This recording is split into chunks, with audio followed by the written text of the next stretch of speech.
and welcome back to Adult Bedtime Story. For those adults who cannot go to sleep, here is a new bedtime story. And before we begin, this is your host, Phil. And right away, I'll give you a disclaimer. These stories are not guaranteed to put you to sleep. Matter of fact, the events of these stories are very disturbing. It may cause you to stay up for hours. So even after this, you may need to listen to some calming music so that it will put you to sleep. Anyhow, that was the disclaimer. Today's bedtime story is How to Cowtail a Killer. And just like you, I thought it was how to curtail a killer or how to apprehend a killer. This here is a new topic, how to cow.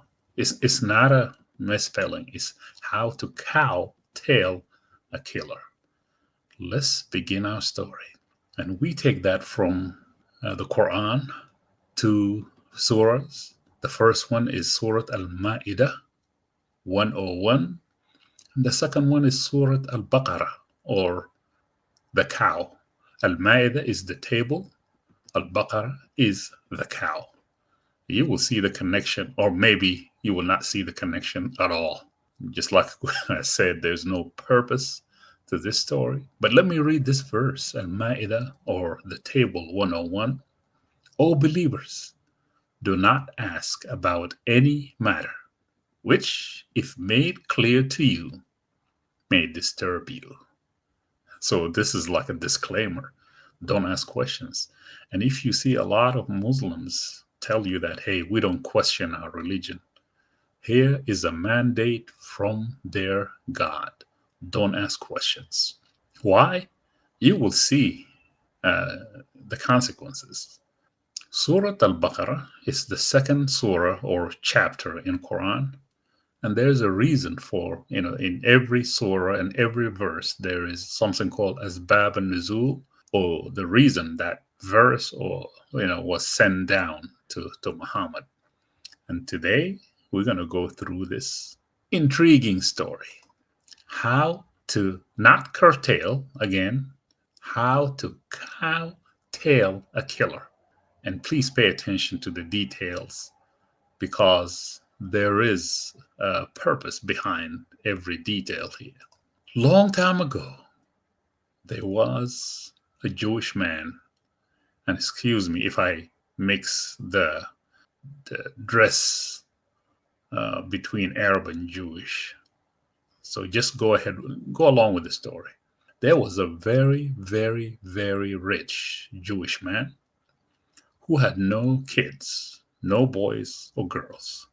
And he was rich, he had money, he had gold, silver, everything that anyone needs, he has. But we said he has no kids. He had this nephew who was just living it up. And he was just waiting for his uncle to die so he can inherit the money. This young man, as you see, was wearing earrings. He was just, making, have hairstyles that are just up to date with his generation. His partying, drinking, smoking, doing everything that his uncle would not approve of. But he was in line to inherit the money, the gold, the silver, and everything. But guess what? The uncle lived through his 30s, his 40s, his 50s. Now he's 60. And then again, he turned 70. He's still living. And the young man was like, wait a minute. When am I going to enjoy this money? I'm going to be old too. This guy will not die. So he come up with this great idea. Great to him. He said, I'm going to go ninja style and kill my uncle. And I'm going to take his body. So what he did, he went in a rainy night and killed his uncle. and took his body and threw it in the next tribe area so that that tribe will be blamed for his death. So he would almost a civil war was about to begin. To the rescue, the elders of the tribe started talking. Hey, there's a dead man in our area. The other tribe are going to blame us for his death. What can we do? So they called all the elders. They sat, they met, they talked for days. They decided to call the DBI. No, not the FBI. They decided to call the DBI, not the FBI. Don't be mistaken. These will be coming riding on camels. The DBI is Desert Bureau of Investigation, not the FBI. But they said, hey, uh, it's going to cost us a lot of money.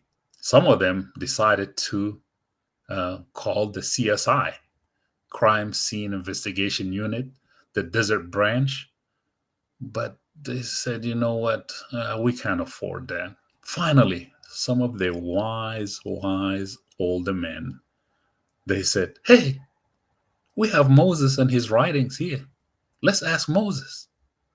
So they went ahead and asked Moses. Remember the verse that we read in Al-Ma'idah 101?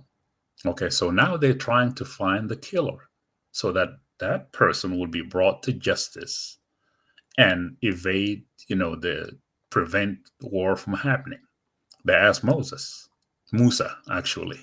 They asked Moses, they said, Moses, can you go ask your Allah to tell us who is the killer of this man? So Moses went and asked Allah. Allah told him, go tell the people of the village to bring a cow, just any cow, to bring a cow, and I'll give you instructions. The, the people of the village started laughing loudly. A cow? What? Man, go back to your Allah and talk to him. What cow? What cow? What cow to do what? Remember the verse? Don't ask questions. It will cause you some trouble. They didn't listen to that verse. So now Moses goes back to Allah. And Allah was angry. He told him, okay, you don't want to just bring a cow? So now here Allah specified to Moses a certain kind of cow, a yellow cow, not only a yellow cow, it had to be the most expensive cow in the village. So now you see how, you said don't ask questions. Don't ask questions. And it led them to now they have to find a certain kind of cow. And it's the most expensive cow if they want to find out, who killed the man. Remember we know the name of the story, how to cowtail a killer. Okay, so now they regretted asking question and laughing at Moses. So they bring now the experts. Now, hey, okay, this is a serious matter. So now Moses goes and inquires from Allah, what do we do with the cow? Like, okay, get the cow, you sacrifice the cow, and you cut the tail of the cow, and you go to the dead man. Remember the dead man, his nephew killed him and dropped him in the village. You go to him and give him a good whack. You beat him with the tail of the cow. I don't know how many times, but you beat him good. I don't know what's in the cow tail, but you give him a good whack. Guess what's going to happen? Slowly the man will come to life. And as you see, the dead man, he went to the beach and started drinking and smoking. And while he's alive for just a few seconds, he's not going to be alive for long. Just for a few seconds, long enough to tell him, hey, that person killed me. And then he falls right back as dead again. So the man comes to life for a few seconds and tells him who killed him and who threw him in that village, and goes back dead again. And here ends all the false glory, and this is how I'm gonna end the story. There is no purpose, no meaning, nothing moral, nothing that will benefit any society. It will not help you go to sleep. It will just confuse you. And you hear that verse long enough, 101, Al Ma'idah 101, don't ask questions, don't ask questions, don't ask questions. And now you become like a zombie. You don't question anything, even if this man, who can read, will come to you and tell you, "Hey, ah, I used I had a horse with flying wings that took me to heaven. I split the moon. And by the way, those stories are coming. Okay, go ahead and maybe might as well just go sit up. Don't lay down. You are not going to go to sleep after this. Sorry."